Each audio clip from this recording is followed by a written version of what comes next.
Welcome to the Ministry Forum podcast, where we believe that you are not alone in your ministry journey. I'm the Reverend John Borthwick, your host, coming to you from the Center for Lifelong Learning at Knox College. Here we connect, encourage, and resource ministry leaders all across Canada in the joys, the struggles, and everything in between. I love that I get to do this work, and most of all that I get to share it with each and every one of you. So thanks for giving us a listen today. Whether you're a seasoned leader or just starting out, this podcast is made with you in mind.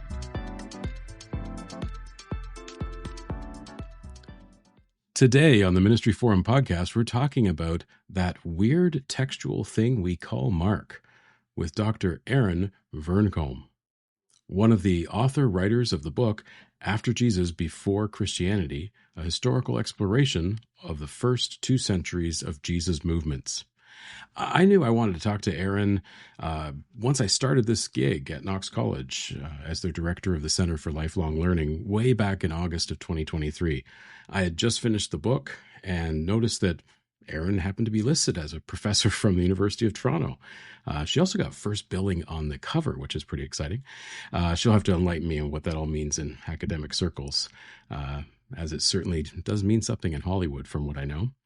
I'm sorry it's taken so long to finally reach out to Erin and to make this happen. And I learned that she even had a connection with our principal at Knox College, Ernest Van Eck. So that's great stuff.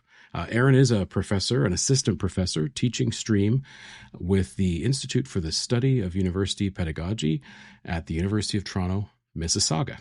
Prior to this appointment, she was an assistant professor at the University of Toronto and held a postdoctoral lectureship at Princeton University from 2014 to 2019.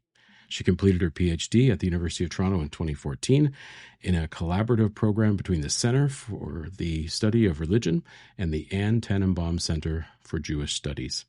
Erin is an active researcher in multiple fields: religious studies, specifically the first few centuries of the diverse Jesus groups and the traditions that later became Christianity, writing studies, and the scholarship of teaching and learning. Her most recent work, a co-edited volume with William Arnold, came out this spring from McGill Queen's University Press, Religious Inventions, Ancient Mediterranean Practice, and the Study of Religion. Welcome, Erin. It's great to have you on the podcast. Would love to hear how you would introduce yourself or anything you'd add or correct along the way. Sure. Thanks so much for having me on today. You mentioned that I research both in the field of writing studies and the study of religion. And that might seem weird to listeners. Those two fields might seem totally separate from one another. But just in terms of introducing myself, I'm finding that writing studies and the study of religion actually intersect in some fascinating ways these days. I mean, I've always been interested in the writings that later became part of the New Testament from the perspective of writings. So can we consider them writings or written things? They emerge from such different cultures of reading and writing than our own. We have very different cultures of authorship. Practices of reading and writing were so different, and they meant so differently. But surprisingly, to me at least, because I certainly didn't see ChatGPT coming, some of the fundamental questions I was asking about written traditions that emerged from the early Jesus associations are also coming up in my writing studies work now as someone trying to teach academic writing in the age of generative AI. About questions like, what is writing? What does it mean to write? Existential questions like, how is writing meaningful? What gives meaning to our writing efforts and choices? The answers are, of course, really different if we're talking about the written object we now call the Gospel of Mark versus a first-year undergraduate essay. But I feel like on both sides, I'm navigating some fundamental questions about intellectual authenticity, what makes human thinking valuable, what makes writing meaningful, and what do we even understand writing to be? How do we use available tools and traditions to help us think with and through a given situation? How do acts of writing make us distinctly human? So I work in very different contexts, but I'm finding that the critical questions, at least these days, are strikingly similar. Yeah, that's absolutely fascinating. Yeah, and where it ruminates for me is The one specific piece would be how from what I understand of generative AI, and I've dabbled, that you can do. Well, actually, I was on just recently last week. I was on a webinar that was talking about how to essentially how a generative AI could help your sermon writing. And what it would do is you would upload all of your written content, and then ask it to write a sermon on a certain thing or do some research, but also help you to write it in the way that you speak or the way that you write. And I thought that was Right. really fascinating. Um, Mm-hmm. and just from my my memory of biblical scholarship, remembering that in some ways, um, when we think about who like authorship of specific writings, we often would use that expression of written in the style of the Johannine community or the John person, whoever that might have been, or these the authorship of letters. Yeah, I wonder if that's even a part of the mix of what you're sort of raising up in this whole conversation around what is writing, authentic writing, things like that. Amazing. Yeah, Yeah. absolutely. What does it mean Wow. to be an author, to have something written in your voice? It's such a weird thing to think about. It really is. Well, I wish you well in that endeavor. Um, Thank you. yeah, let's jump into the Bible then, and because we're Yeah. always asking about that, about who wrote what and how did they write it and things like that. Um, so the book was I found really interesting. Uh, I'm not an academic by trade, as it were. I was a pastor of a church for about 2, 3 decades. Um, and but love to dabble in understanding things better, giving myself more understanding of how I'd preach a text and things like that. Um, we're gonna jump into at some point in our conversation your specific interest in the gospel that sounds like its path has been a bit like the gospel of the formerly known as Prince kind of author. I love that Hmm. quip in the book itself, but it shares a few insights that I think probably would be new to some of our listeners. For example, there was no religion called Christianity before the 3rd century. Some people may not have known that. There were multiple Jesus movements. That one I had actually heard through the work of Barry Wilson from York University. If you've heard Hmm. of him or know of him, or Hmm. he's in the Yeah. mix. Um, that highlights that the Jesus movement was really far more fluid than we thought, or maybe more diverse than we've been led to believe. There's always that line that I hear people use where they'll say, "Why can't we just go back to the way it was in the 1st century? Wouldn't it have just Yes. been perfect?" And I think this book Yeah. maybe teases out a few things around that. Now, again, not being an academic myself, I'm curious about the process of creating, and again, connected to what you've just shared, the process of creating maybe a unified voice, because the authorship of this book is multiple. Um, there often at the end of each chapter there was a list of papers from seminar participants, but I don't think that meant exactly that a chapter might have been written by them. So I'm wondering if you could Mhm. touch on a bunch of things, maybe some highlights from the book that you think readers would be interested in, specifically those in ministry leadership in today's church. Um, and maybe if you could just give a little comment on how the authorship of the book itself came together, that'd be great. Yeah, absolutely. Um, Authorship in this book, again, we're getting back to those fundamental questions about what it means to author something. Mm-hmm. Our publisher, it was really important to our publisher that the book sound as though it was written in a unified voice. It was important that the reader felt like they were reading something smooth. Um, but, on the one hand, on a topic like this one, there's a way in which we didn't want to achieve a unified voice because it felt so against the work we were trying to do. Like the earliest Jesus groups, Christ associations, wisdom schools, clubs, they were so diverse that trying to unify anything about them seemed somehow erroneous. Um, but again, for the quality of a reading experience, it was important that the voice of the book seem one. But all of the research for the book came out of the work of the West Art Institute's Christianity seminar.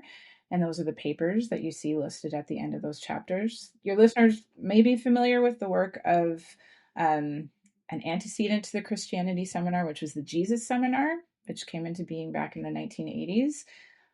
The Jesus Seminar, they're a really provocative group of biblical scholars who came together in the US to try to critically determine which sayings and deeds attributed to the historical Jesus were likely authentic, in their words. So, what made sense for Jesus to have said and done according to the socio-historical realities of the time. And they actually voted with colored beads. Again, it was a controversial practice. They debated about whether a given saying was authentic.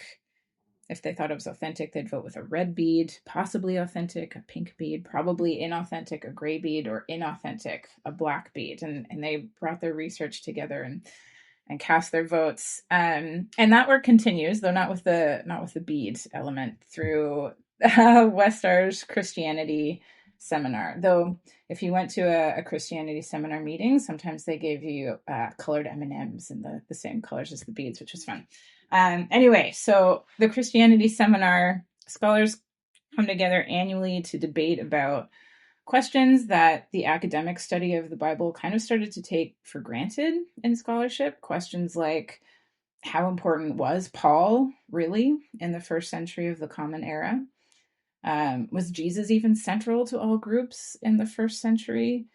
The Christianity Seminar, we really wanted to challenge what we called the master narrative of Christianity, which you alluded to earlier as well, that idea that somehow everything was perfect and unified at the beginning and then became corrupted later on. The story that Jesus came, he did these miraculous things, he handed on his complete teachings to his apostles in order to found the church. His apostles then correctly relayed these complete teachings to the first bishops of the early churches, etc. There's some unified thing called Christianity from the time of Jesus onward until later so-called heretics ruined everything. Unity first and then diversity. And that diversity is often characterized as brokenness or something negative as well. So the papers listed at the end of each chapter, they recognize the contributions that diverse scholars made to the seminar's debate about our given topics, whether that was the significance of empire in the earliest Jesus movements or gender. And in certain cases, specific scholars who were part of the seminar contributed a chapter as well. But then Brandon, Hal, and I, we wrote many of the chapters. We tried to bring all of the research together to honor all of the contributing voices in a way that we hoped represented what knowledge construction can be: respectful conversation between different voices. I feel like at its ideal heart, academic knowledge is meant to be dialogic. It's meant to be a conversation between different thinkers. And we wanted to try to honor that ideal of knowledge construction as much as possible, although at times the process certainly did not feel ideal. Hal, Brandon, and I had our fair share of arguments with one another. We each wrote different chapters, but then we brought them together to try to align our writing voices. And we learned a lot from each other. The best feedback I've ever received as a writer came through the conversations and sometimes the arguments that Hal and Brandon and I had together. Did you have to cast beads to decide which, or M&Ms to decide, oh yeah, we're going to go with that word, or yeah, this paragraph sounds all right. Yeah, that's awesome. We came close. Yeah. Well, and speaking about how it's not a massive deal, but speaking about whose name comes first, I remember from the Jesus Seminar, I was always fascinated by Robert Funk. I thought when it was like Funk Jesus Seminar, I thought that was kind of cool, the Funk Jesus Seminar. But his name always seemed to appear first in all the authorship stuff. But I know it was a much wider group than just Mr. Funk, or Dr. Funk, I suppose. Yeah. Fascinating. Yeah. Well, and some of the chapter titles are provocative as well in some ways. Demolishing Gnosticism. I mean, what are we going to do without Gnosticism? All that kind of stuff. People love to talk about Gnostic gospels. I used to run in that, and even in parish ministry, someone would find some old book and say, "John, did you know that there's all these books in the Bible that didn't get in?" I'm like, "I've heard of them, yeah." And then Paul obscured. I thought Mhm. that was fascinating too. This idea of maybe he wasn't meant to have as much, or certainly his writings. Again, we're talking about writing. His writings weren't meant to have as much scriptural authority as we have given them over the centuries or Mhm. millennia. I found that quite interesting. Yeah. Mhm. So for yourself, uh, I'm assuming you have some favorites, but are there some favorites you might want to share with all of us? I know if you want, we could talk about chapter 19, where it says better than a New Testament. That specifically, I think, just because your name gets mentioned in that chapter a couple of times, Mhm. is certainly one area of interest. But before we go there, was there anything that sort of stood out as, even for you as a scholar, what was kind of interesting or neat to write about, or something you think was going to be a great contribution to the book? For sure. Yeah, I'm actually going to focus on the two chapters that you mentioned, because I feel like Hmm, you've hit on two hidden gems of the book.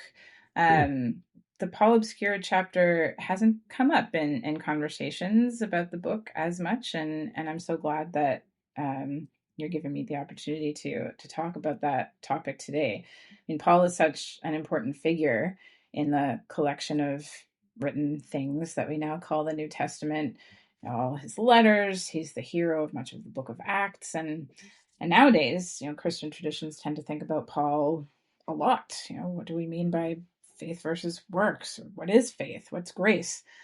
So a Christianity seminar scholar named Jason Badun, he led this conversation for the Christianity seminar. And I think Jason argued really persuasively that careful study of Paul's letters suggests that it was difficult for Paul to find a stage for himself in the first century of the Common Era. He had trouble holding on to supporters. Associations with which he was affiliated were fractious and fractured. After his death in the mid second century, he became more important, but important specifically as he was strategically reinterpreted by various competing groups who were interested in using or not using, rehabilitating or rejecting certain so-called Pauline ideals based upon their own interests. So Paul was a pretty ambivalent figure a century after his death. And Hmm. his early legacy centered on his activities as a founder of associations, especially associations that were not necessarily explicitly Judean. So he was not a theologian, and he wasn't approached as someone primarily in terms of his ideas, but rather in terms of his work. And I think that discussion could be quite challenging for those in ministry leadership today, because we have multiple Pauls on our hands. We have the Paul of his letters, though he's not necessarily consistent in his thinking between letters because of the specific circumstances under which his letters were written. We have these snapshots of different moments in Paul's work as a founder of Jesus clubs.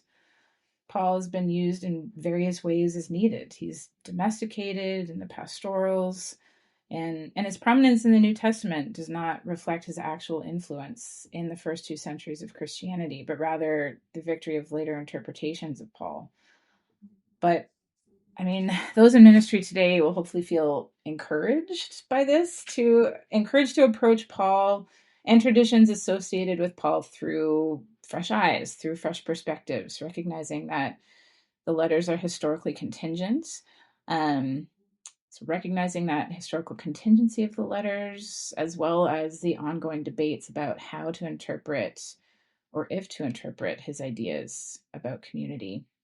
The Gnosticism chapter um, is another good one. It argues that we should abandon the category of Gnosticism as a scholarly kind of bag to dump things in, because it never actually existed as a coherent historical phenomenon. Gnosticism is a scholarly religious invention. I mean, we have all of these writings labeled Gnostic, but no unified movement matching these stereotypes of what Gnosticism was. So some of those stereotypes are like people who hated the physical body, they rejected the world, they're very dualistic.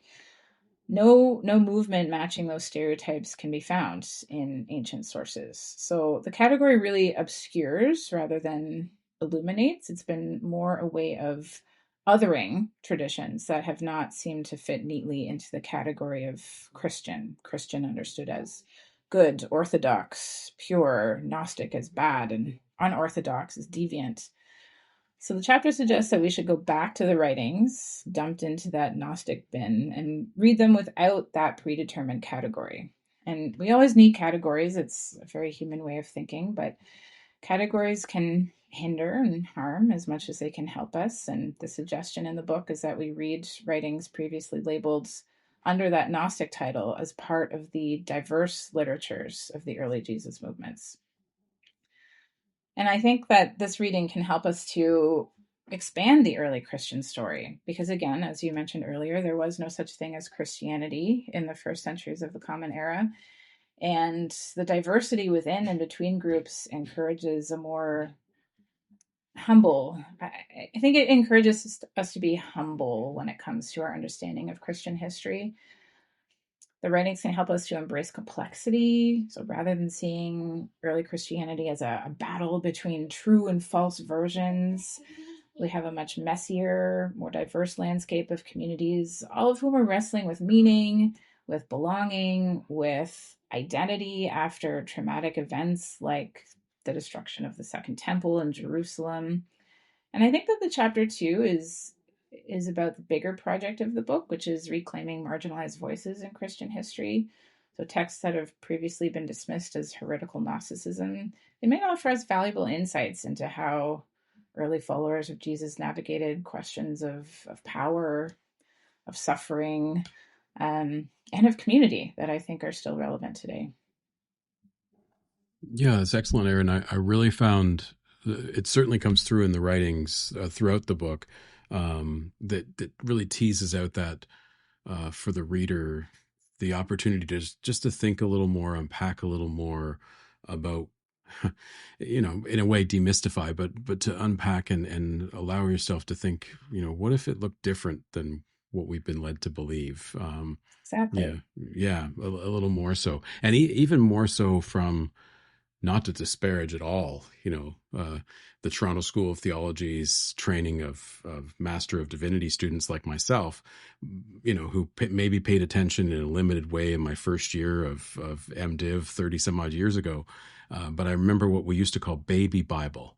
And when you're accelerating from like the Gospels to did we even touch on those? I think we touched on them, but it was like all the different critical methods was Mm-hmm. a whole term. You can't really unpack all that, and some of it would be it was certainly brand new to me when I started at the college, and certainly lots of my colleagues felt the same. But what I loved about the book was there was some unpacking that was done that I never really had a chance to really sit with. Even when you're going through the Sunday to Sunday rhythm of, you have a text and you've got to preach it, and how much are you going to share with the congregation and how much are you not going to share? But even as just an amateur theologian, to sort of have that, have this book open up these different areas of like, wow, how does that change the way we think, or how do we approach that text slightly differently if we think of it using some of the stuff that you all had written in your book? I thought that was really helpful, really fascinating. Good. The when I think about Paul in particular, I can remember in Bible studies in my congregation, I even would sometimes reference this, that we have in the most basic sense, we only have his letter in return. So if we use email as an example, we just have his return email. We have no idea what the first email was. And just as you were talking about Paul and how we've given him the Christian church has given him a lot of weight, and what would a New Testament look like without Paul? Mm-hmm. Christianity would look very different without Paul, especially if we think of him not as a theologian. I used to joke in Bible study that Paul was writing theology on the fly or in the moment. um, Mm-hmm. Talk about practical theology. It's like something happens in the moment, and now he's like, yeah, this is how you could think about it, at least today. Because then somebody would Right. say, well, how come in this letter he says this, and then in this letter he says something else? And I said, well, haven't you ever written something to somebody once and the next week or 2 years from now, you might have a different way of writing it or a different way of thinking about it. Yeah. So, but as we well know, and we won't go there, but even in the last few weeks, we've noticed some things that have been happening within the wider notion of Christendom in certain parts of our world that are leaning heavily onto words that we assume Paul has written. And we just would wonder what that nuance would look like if we looked at our Bible a little differently. But let's not go there. We won't go there right now. Okay. Just fascinating stuff for me. So I'd sense that maybe chapter 19 is one where you revel.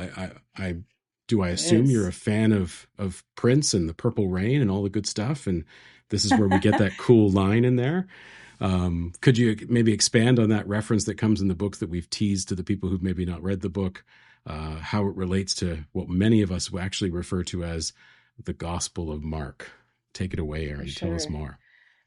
Yeah, so I confess I have to credit Hal, one of my co-authors, with the Prince reference. Oh, I was so hoping it was you, Erin. I didn't know. Okay. No, well, kudos to Hal. Way to go, Hal. Yeah, absolutely. But it's such a great reference. So after reading my research on Mark, Prince's reference to his adoption of the symbol that he used to self-identify for a while, and Prince's self-description of how the symbol was meant to help people think in new ways and tune into a new frequency. That came to Hal's mind as an apt way of describing the approach I wanted to take to the written object we now call Mark. And I know I use a lot of convoluted, even kind of tortured language about what might seem like basic vocabulary, like why can't you just say Mark, Erin? Like why do your written object we now call Mark? I can't say Christians in the first 2 centuries because there were no Christians. There were Jesus groups, Christ associations, communities who describe themselves as enslaved to God. The groups are so diverse that one term, one designation can't do them justice. So instead of Christian, I always have to say these ever-changing, lengthening lists of clubs and assemblies. And the same linguistic problem applies to writings. And even the term writings itself is challenging because what writing is and what writing does changes so much across time and context. Included in, it applies to the writings too that are now in the New Testament. Naming has such extraordinary power. And we need to be very, very careful with the names we ascribe to things and phenomena, because that's where we're drawing boundaries between things. There definitely wasn't anything like a New Testament in the first 2 centuries of the Common Era. And the writings that mattered in different ways to different Jesus groups, they were really dynamic, flexible, really diverse. And that's where the Prince reference comes in. Prince was willing to experiment with naming and boundaries, to think in different ways, even when that could feel uncomfortable or cumbersome or even impossible. By the end of the first century, some writings were likely read aloud to members of different communities, though many of these writings were likely sets of rules or codes of conduct for Jesus clubs and associations, not scriptural documents, not records of religious authority the way we might now understand them. We don't possess anything from these groups that comes from the first century. And we're not sure how many writings were produced by the end of the first century. But again, even that reference to writings is tricky because it conjures up a certain writer-reader relationship in our minds that just won't work for the first 2 centuries. For example, I loved revisiting Irenaeus's description of the 4 Gospels through the course of this research. So Irenaeus was the leader of a Jesus assembly in Lyon near the end of the 2nd century of the Common Era. And Irenaeus, in one of his writings, mentions Matthew, Mark, Luke, and John. And the mention of these 4 Gospels that later became canonical has always been taken as proof that 4 canonical Gospels existed at the end of 2nd century. See, Irenaeus tells us, here it is. He has our list. That's the proof. But when you look at the Greek, the situation is actually completely different. When you look at the Greek, Irenaeus calls Matthew a written gospel. He calls Luke a gospel book. He calls John the gospel. And my favorite, he calls Mark egraphos, or writtenly, like something that was kind of written. I think that's so amazing. Matthew Larson talks about this, and he has a great book called Gospels Before the Book. It's a quiet book that I think needs a lot more attention. But we don't have books here as we know them. Writings existed in such a variety of forms as different writtenly things representing different traditions, stories, situations, and for me, it's just so exciting to think about that. It is like tuning into a new frequency, the way Prince said it. Yeah, that's wild, right? The writtenly. I'm thinking about the how this younger generation is treating text language. If you were to look at a young person's text stories as a textual object, the way it's written and all the letters and acronyms and things like that, if people are looking in 1,000 years from then on these texts as an object, it would be like, well, is that writing? And yeah, Yeah. it conveys a message. It tells people what they need to know. It feels a bit coded to those who don't understand all the nuances of emojis and everything else. But yeah, that's fascinating. Oh Why, wow. I love why? that. Like Yeah, I can turn anything into a teaching moment, or I try to. And so in my head, I'm like, oh, if I get to next time I get to teach about Mark, we should bring in texts and like text messages yeah. oh, that's really cool. Yeah. Maybe that's what Arrhenius was getting at. Mark wasn't really a writer. He just Mm, he just had all these bits and pieces. But I suppose that also blows up a bit, um, because we're very concrete thinkers. As surprising as that may sound for some of us, um, especially in the church. I'm just sitting with like less than 30 years in the congregation in a Bible study or in just conversations with people about the Bible.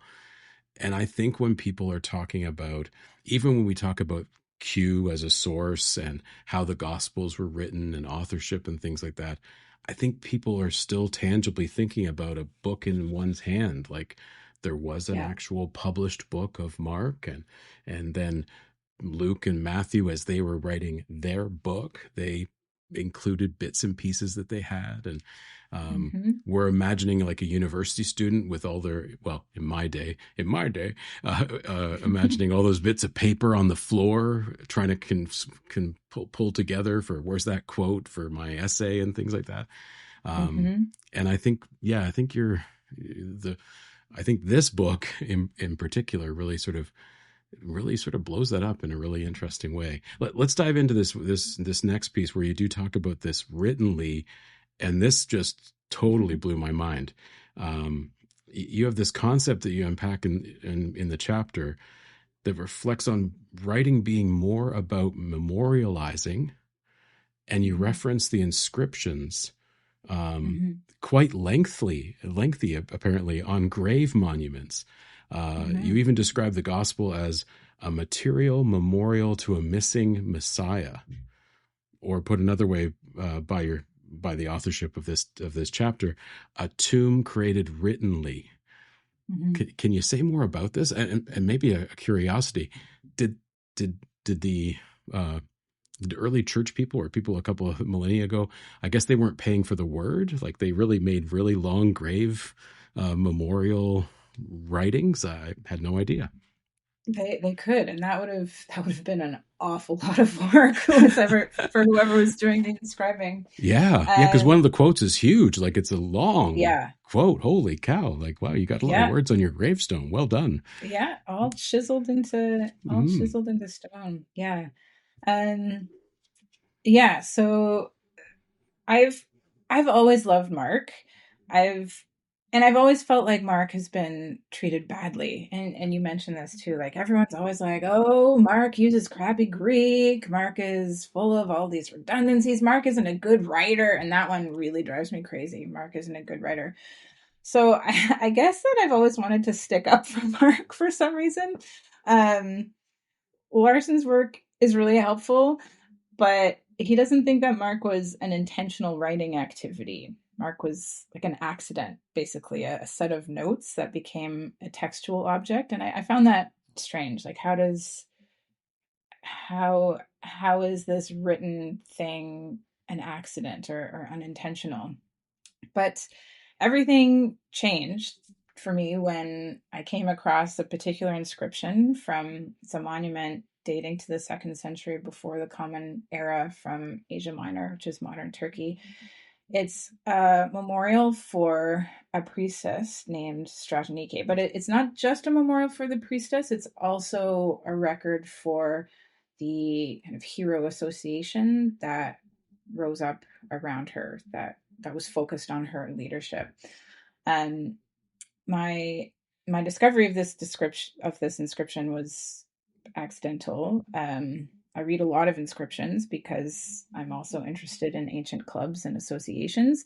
So I wasn't actually thinking about Mark at all when I came across this particular inscription, but sometimes the best research moments come totally by surprise. You can be so methodical and then something just comes at you from a totally different and unexpected direction. So according to this inscription, Stratonike, this priestess, had died, or had she? The inscription talks about how the association formed around her. They were to carry on her activities after her apotheosis, is the word that the inscription uses, her deification. She had been taken up. She'd left the association. She'd been taken up, but her work for the community, her honor for the gods, her love of humanity, her care for each individual member of the association led this association to want to continue to honor her after her apotheosis and to continue on as a community.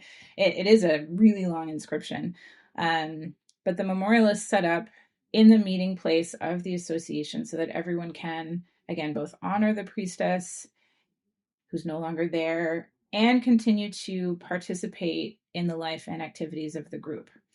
And the inscription even says that specific people are to be sent to the group who will continue to explain the honors for the priestess, to talk about her life, and to make sure that the association continues. And I read this and I was just floored. I was like, this is Mark. Like, this is such a similar story. This is basically Mark's tradition. And then pieces just kept coming together for me. So Larson talks about the Greek word hypomnemata as a provisional kind of writing. And certainly it can be. Plato, for example, refers to hypomnemata as notes, especially if someone's going away for a while and they might not remember all the details of a situation. You write down some notes as a kind of record. So for Larson, Mark is like a loose, unpolished collection of notes meant to stimulate more fleshed out memories when a reader is performing the written thing for an audience. So the meaning of Mark is outside of Mark itself, essentially. But the most common meaning of hypomnemata is memorial. So, every word has different layers of meaning, different rungs on the ladder. And the top rung of that ladder is memorial or tomb, like a physical means of remembrance. And there are hundreds of tomb inscriptions that use the word memorial or tomb of the family of, etc. And these hypomnemata, they were the culturally accepted and expected means for interaction with the dead. And I think that the primary importance of what we now call the Gospel of Mark was similar to this inscription honoring the priestess Stratonike. It was, as you mentioned earlier, the material memorial to a missing Messiah. Like, how could a community honor a dead member when that body was absent? How could they find a culturally acceptable means of memorialization? Mark was a mechanism for expected and effective remembrance.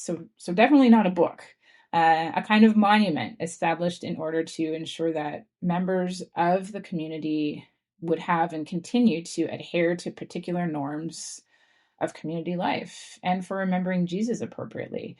It's a mechanism for structured remembrance, that writtenly tomb for the absent body of Jesus.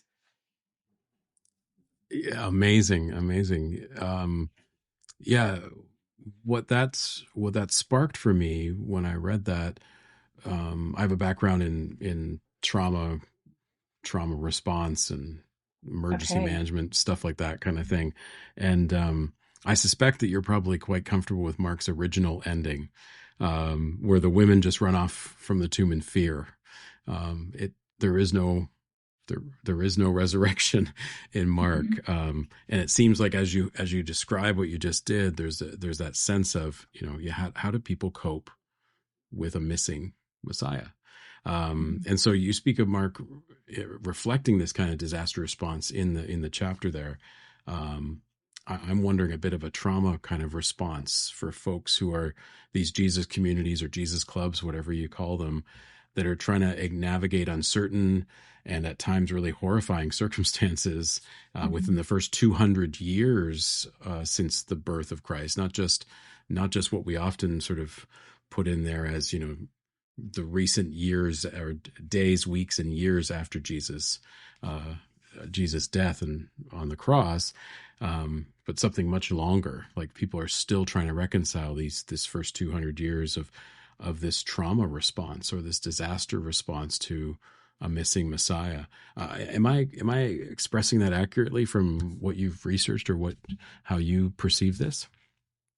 Yeah. Yeah. So another reason to love Mark, it's so weird. Like, what's with the non-ending ending? But if it's not a book, does it need an ending? I mean, it's not telling a story as such. But yes, that reading is accurate. So um I draw here from sociological theory about witnessing and trauma to approach Mm-hmm. Mark as a monument to disaster. But I think monument to trauma is a really helpful term here. Definitely. It's a writtenish monument that helps a community process the traumatic loss and absence of Jesus and Jesus' body, as well as the broader traumas the community was potentially experiencing under the Roman Empire.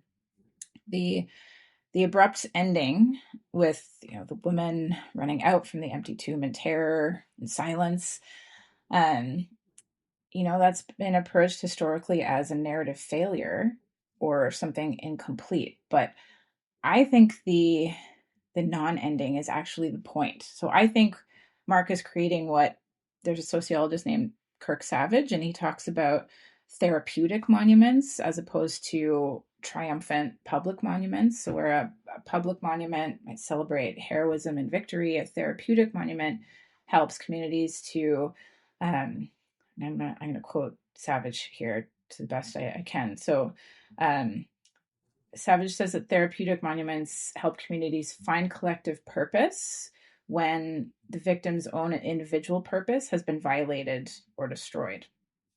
So I think Mark's gospel does something quite sophisticated as a therapeutic monument. Um, you know, Mark plays with time and presence in the writing-ish techniques of this work. You know, people talk about historical present in Mark. There's a collapse between past and present throughout the traditions in Mark, which, you know, creates what we could call presence at a distance. Reading communities become witnesses to Jesus' death, even though they're absent in both space and time from the actual events of Jesus' death. That might seem really abstract, but the the traumatic ending, so the absent body, the terrified students, mirrors the actual situation of early Jesus communities who were dealing with multiple layers of trauma: the death of their leader, the destruction of the Jerusalem temple, this broader situation of imperial violence.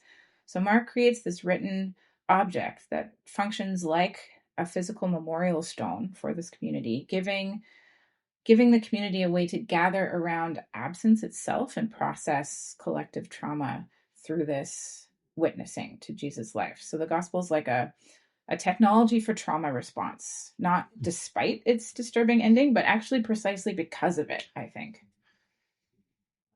Yeah, I mean, I think I'm trying to remember. I think there was a time in all the Easter sermons I did where I decided to lean on just to Mark. I used Mark as the Easter sermon. Okay. To That's bold. as it was, yeah, it was fun, as just a way, because one thing that I always found challenging about an Easter Sunday for often the, how would you say, the people who came on Easter but never came any other time, Mm-hmm. and people still, um, the potential of the eye roll within communities of like, uh, I had a couple of characters in my congregation whose partners would join them only on Easter and Christmas, and they didn't really buy this whole church stuff. And what was fascinating was that we'd often have conversations, and they would have this sort of eye roll of like, oh really? Okay, so you're going to play that again? Right. He rose from the dead. He talked to everyone. Isn't this great? Are you doing that again? And I thought, well, Mm-hmm. what would it be like if we just went with the women get there and they run out of the tomb in terror and tell no one? What if you told no one that Jesus is risen? And that bears out. I mean, even in the other gospel accounts where, the Emmaus Road experience, where people have left town and they said, yeah, the way it's sort of phrased is like, yeah, some women told us that he's risen from the dead, but yeah, are we really going to believe that? And then they have the whole supernatural experience again. But there's kind of like that notion of, within our humanness, we, which is why people have traumatic responses to things, or why people develop post-traumatic stress disorder. It's because our brains are wired with, we got to fix the story. Like, we got to have a story that goes from start to finish and ends. And if Mm-hmm. we and when you get disrupted from a traumatic incident, your brain's trying to file it all away, and if it doesn't file it away properly, it can really impact you, right?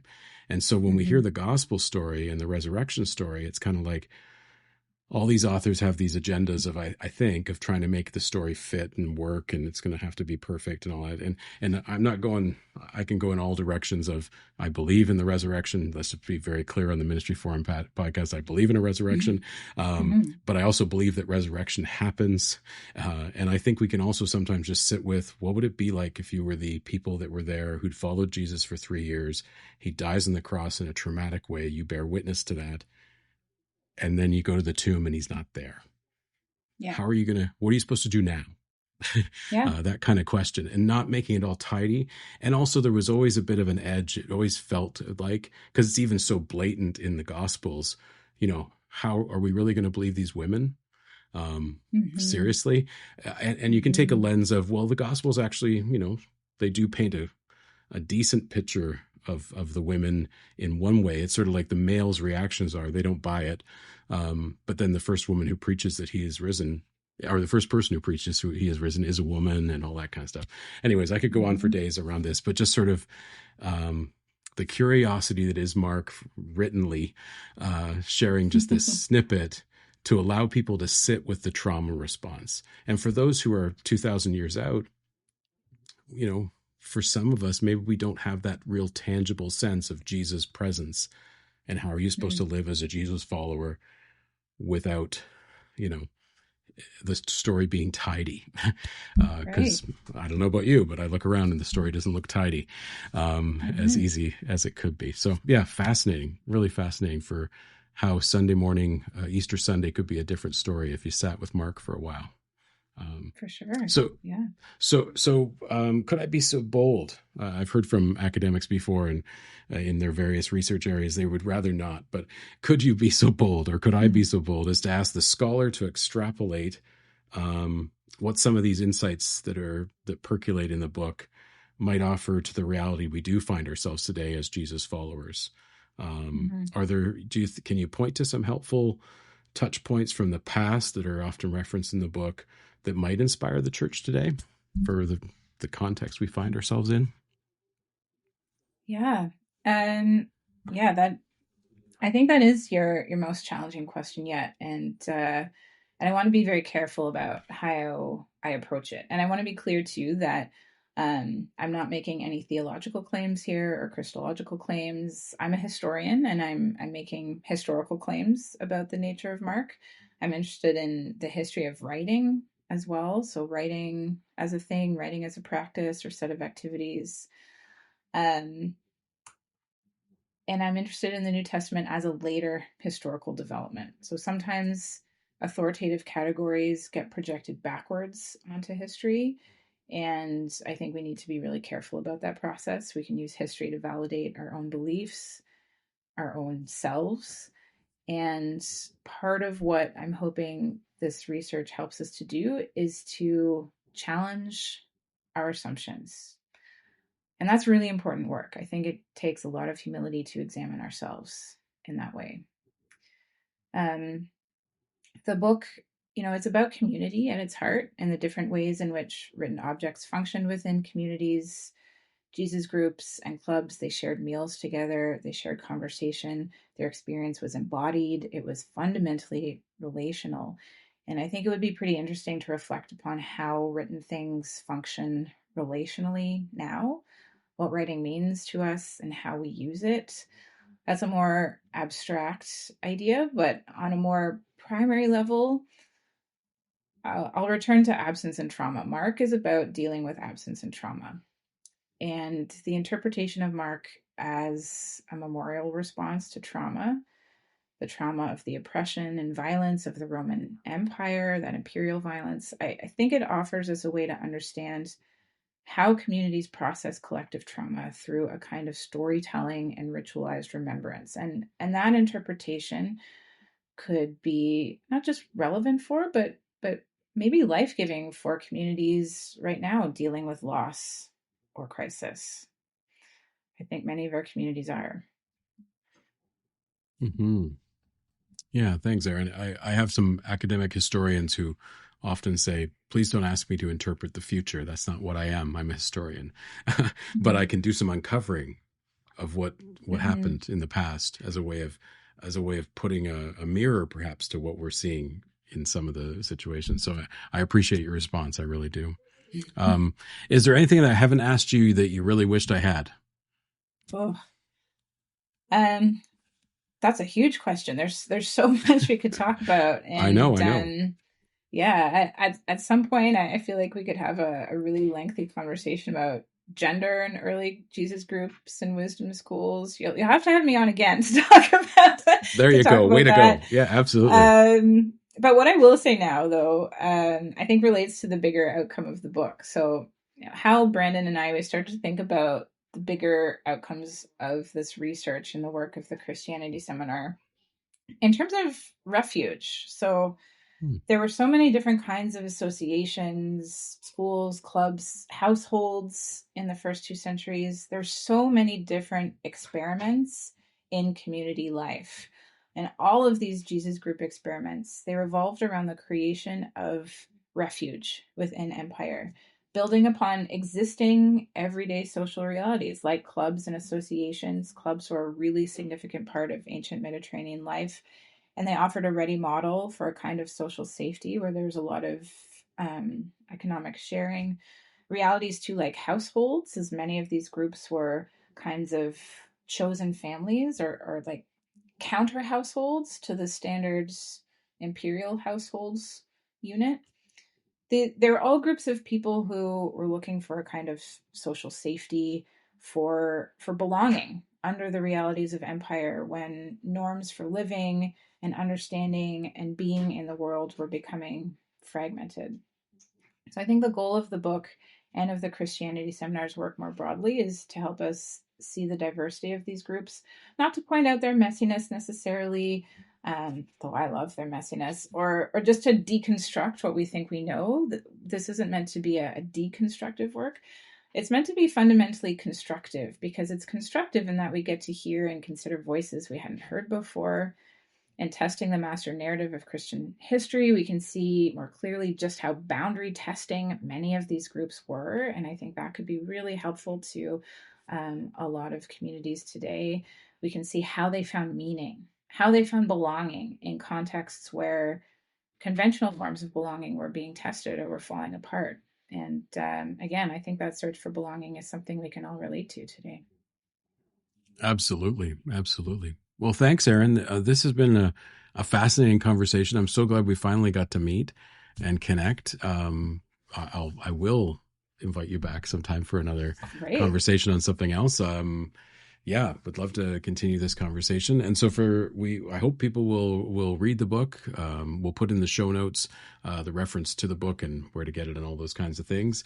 I'll also reference a couple other things that you mentioned in the podcast. We'll make sure that folks get that information as well to connect, especially with the Gospels Before the Book by Matthew Larson. Yeah. Wonderful. Yeah, we'll make sure that the folks get that. That could be an interesting read for folks as well. Have a great rest of your day, and we so appreciate you joining us on the Ministry Forum podcast today. It's been a gift, and all the best in your continued research. Thanks so much for having me. I've really enjoyed our conversation. Thanks for joining us on the Ministry Forum podcast. We hope today's episode encouraged you and reminded you that you are not alone in ministry. If this episode resonated, tell someone. Please don't keep us a secret. And if you can, subscribe, rate, or leave a review wherever you listen. It helps us reach more ministry leaders just like you. And honestly, it reminds us that we're not alone either. Find more resources and ways to connect at ministryforum.ca and follow us on social media at Ministry Forum. Until next time, may God's strength and courage be yours. May you be fearless, not reckless. May you be well in body, mind, and spirit. And may you be at peace.